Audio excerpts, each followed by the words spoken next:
The Galaxy S26 Ultra is widely expected to support 60-watt wired charging powered by Samsung's new super-fast charging 3 technology.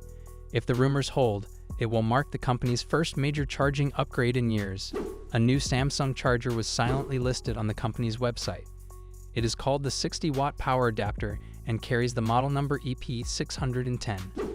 It has a single universal serial bus Type-C port that offers a maximum power output of 60 watts and can go as low as 5 milliwatts to save power when it is not actively used. A new report from WingFuture has revealed additional early details about the Galaxy S26 series and its accessories. According to their exclusive coverage, Samsung is now preparing to launch the Galaxy S26, Galaxy S26 Plus, and Galaxy S26 Ultra, and a wide range of official accessories is already in development. This confirms Samsung's plan to make magnetic wireless charging a standard feature across the entire Galaxy S26 lineup. According to the latest information shared by the German publication, Samsung is preparing several official accessories for the Galaxy S26 lineup. These include Samsung magnetic carbon case in black for the Galaxy S26 and Galaxy S26 Plus, Samsung clear case transparent for the Galaxy S26, Galaxy S26 Plus, and Galaxy S26 Ultra, Samsung magnetic clear case transparent for the Galaxy S26, Galaxy S26 Plus, and Galaxy S26 Ultra, Samsung dual magnet holder ring for all Galaxy S26 models, Samsung magnetic rugged clear case for the Galaxy S26, Galaxy S26 Plus, and Galaxy S26 Ultra, Samsung magnetic silicone case for the Galaxy S26, Galaxy S26 Plus, and Galaxy S26 Ultra, available in black or gray. What's your thoughts on this? Let me know in comments section. The Samsung Galaxy S26 Ultra smartphone models with the model numbers SNS 948BS/DS, SMS 948B, SMS 948U, and SMS 948U1 have appeared on the Federal Communications Commission certification database. Letter B represents the India or international variant, while U refers to the United States variant. These devices receive approval under the Federal Communications Commission identification number A3LS SMS 948B and A3LS SMS 948U. In the certification listing, the smartphone is described as a portable handset, and several connectivity features have been confirmed, including support for 2nd generation, 3rd generation, 4th generation, and 5th generation networks, triple band wireless fidelity 2.4 GHz, 5 GHz, and 6 GHz. Bluetooth basic rate, enhanced data rate, low energy near-field communication, wireless power transfer for wireless reverse charging, and ultra-wideband. Additionally, the listing confirms the Qualcomm Snapdragon 8 Elite Generation 5 chipset model SM8850 for the device, along with Qualcomm Smart Transmit Plus extended feature set version 24, which supports antenna grouping and a multi-transmit factor of 1.27, a schematic diagram showing the layout of different antennas. Wireless fidelity 1 is 2.4 GHz/5 GHz/6 GHz. Wireless fidelity 2 is 2.44 GHz and 5 GHz/6 GHz, and ultra-wideband 1 and ultra-wideband 2 receive only has also been included. What's your thoughts on this? Let me know in comments section. We're now going to run through the full specs, design, and expected pricing to help you decide which one is right for you, so hit subscribe now, and let's dive right into it. First up, the standard Galaxy S26. It's coming with a 6.2-inch dynamic A&OLED display with improvements in brightness and color accuracy.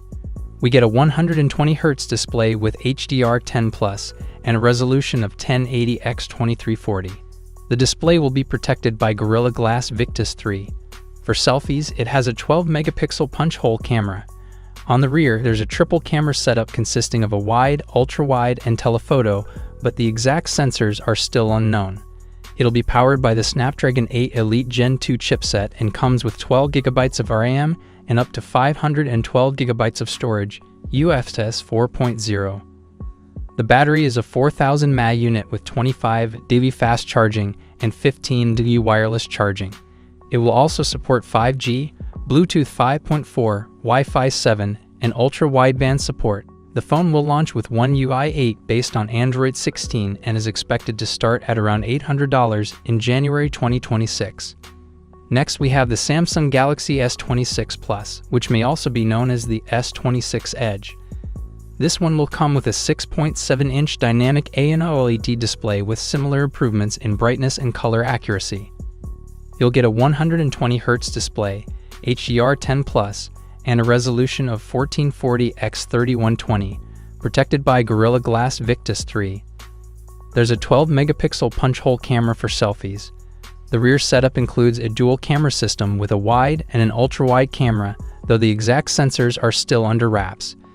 It's also powered by the Snapdragon 8 Elite Gen 2 and will come with 12GB of RAM and storage options of 256GB or 512GB, UFS 4.0. The battery is a 4,900 mAh unit with 45W fast charging and 15W wireless charging. It will support 5G, Bluetooth 5.4, Wi-Fi 7, and ultra-wideband.